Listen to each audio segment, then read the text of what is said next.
The Little Lost Frog in a Bucket in the Pond. A guided relaxation for children. Before we begin the relaxation, take a moment to get comfortable, either seated or lying down, and take in a big breath. And then blow that breath out. Let all the breath go out of your body. And breathing in again, taking a big breath in.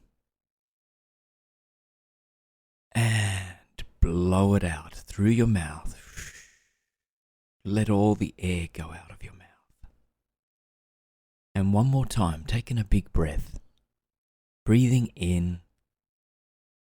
Filling up your stomach, filling it right up, and then blowing that breath away, letting it go.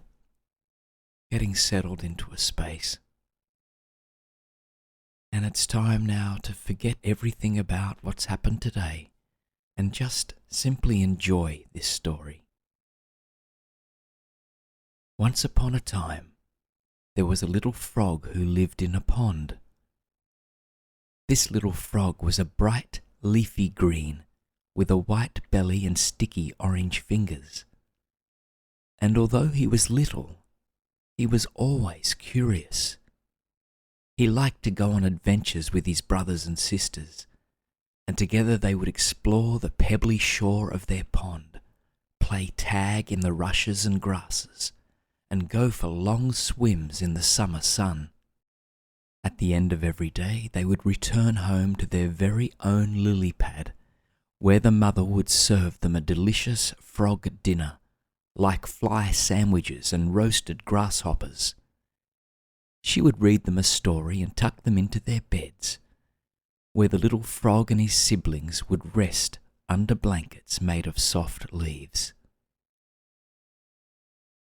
In the spring and summer, the frog family lived in the pond, but when the autumn came and the days got shorter and chillier, they moved to their winter burrow.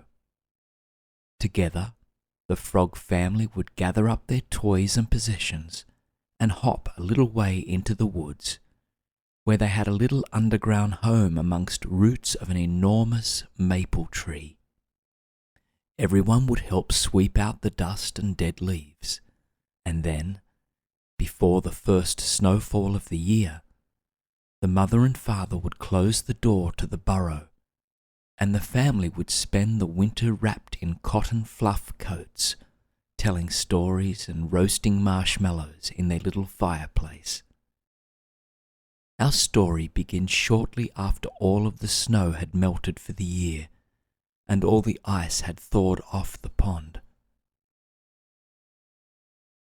The frog family had returned to their lily pad on the edge of the pond, and the frog children had already started their summertime adventures in the water and the banks surrounding it.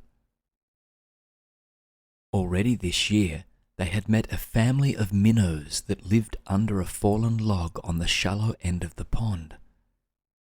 They had already had plenty of swimming and diving contests, and the little frog had started to lose his greyish winter colour and once again bright green. Every night, he went to sleep exhausted but happy, ready for another day of fun when the sun finally rose.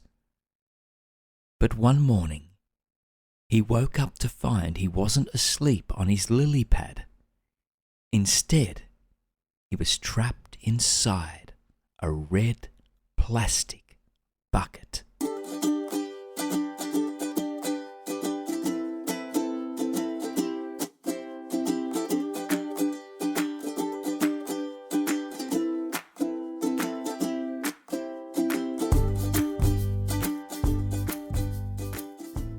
It was a beautiful day, with birds singing and a squirrel chattering off in a tree.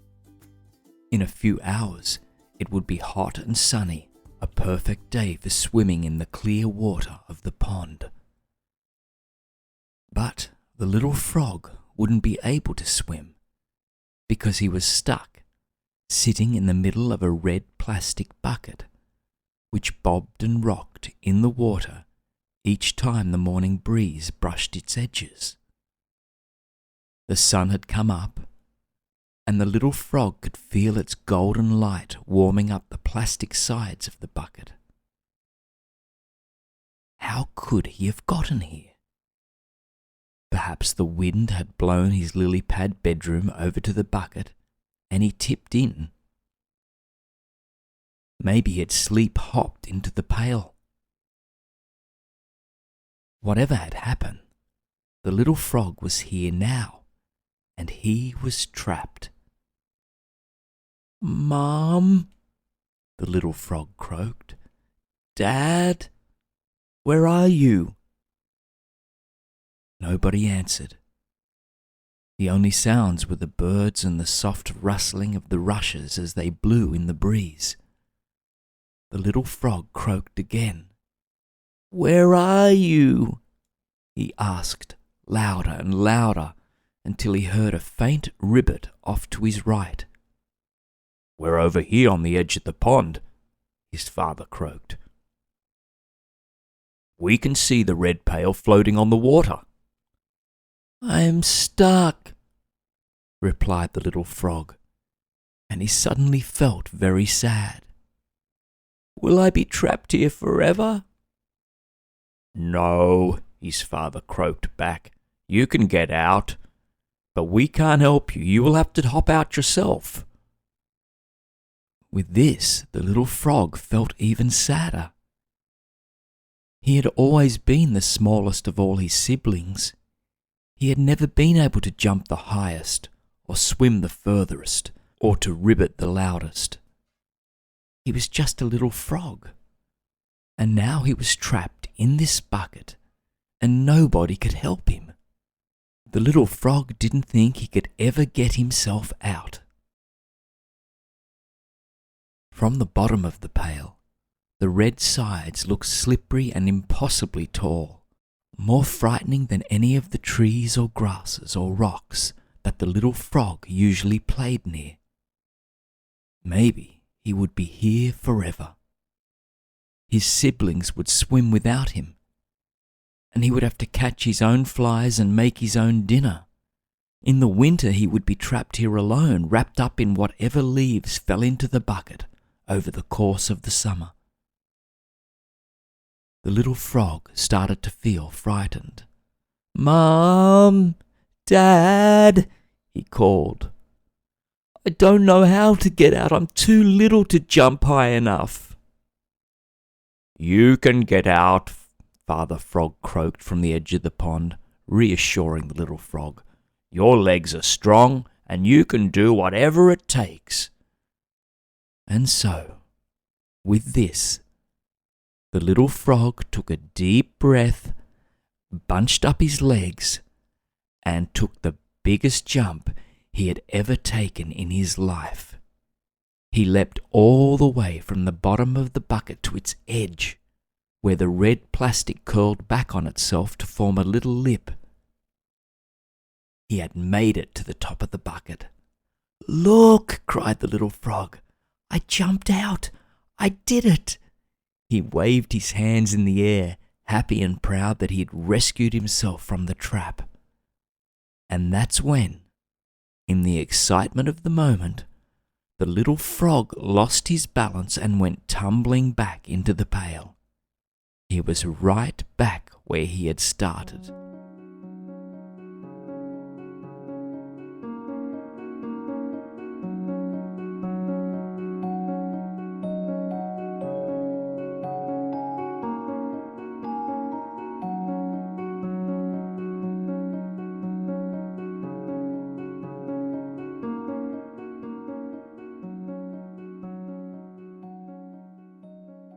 But the little frog wasn't about to give up. He tried jumping again and again, but he was tired out, and he couldn't muster enough strength to leap out of the bucket. The more he tried, the more tired he got.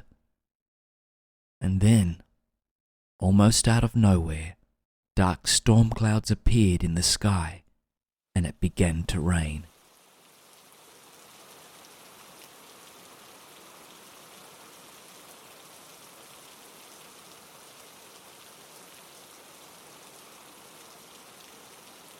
The raindrops were big and fat, and they made splattering sounds at the bottom of the pail.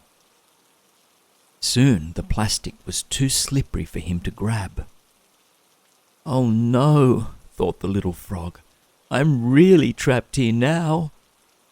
And this made him so sad that he sat down and began to cry. Little froggy tears ran down his face and splattered into the puddle of the rainwater at the bottom of the bucket. In the distance, thunder rumbled, loud enough that the little frog could no longer hear his family on the edge of the pond. "I'm going to live here forever," he thought. "I'll be stuck in this pail for years." And he felt even more sad.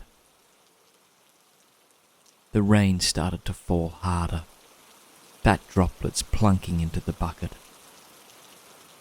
The little frog did not usually mind being wet, but as sad as he was, the rain only served to make him more upset.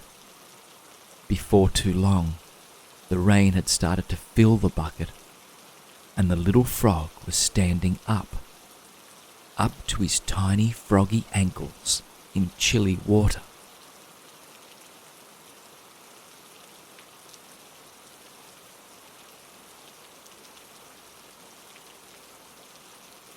"Maybe the rain will stop soon," he thought.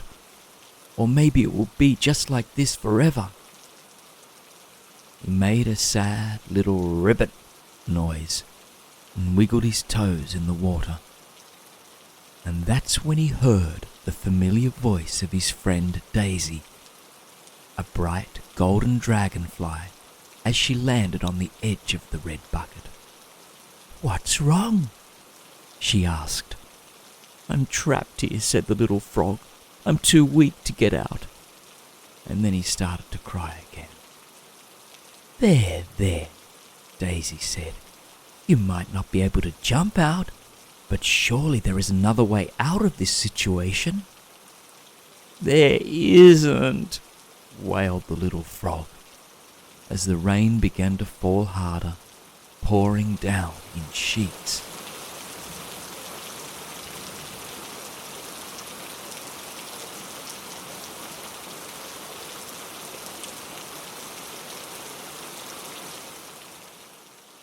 Daisy fluttered her wings, shaking the silvery droplets of water off. "There certainly is a way out," she said. "See, the pail is filling with water, and soon you'll be able to swim your way out." The little frog looked around. Daisy was right. The bucket was half full of rainwater, and the little frog was already floating up toward the edge. He wiped away the tears and smiled. "You're right, Daisy," he said. "I may not be able to jump, but I'm a great swimmer." And before too long, the rain had filled the bucket so full that the little frog was able to scoot over the edge, sliding into the warm pond with a little plonk. He swam as fast as he could away from the bucket, even prouder and happier than he'd been after the first big jump. I did it, he cried. And from the edge of the pond, the little frog's mum and dad and brothers and sisters cheered and clapped.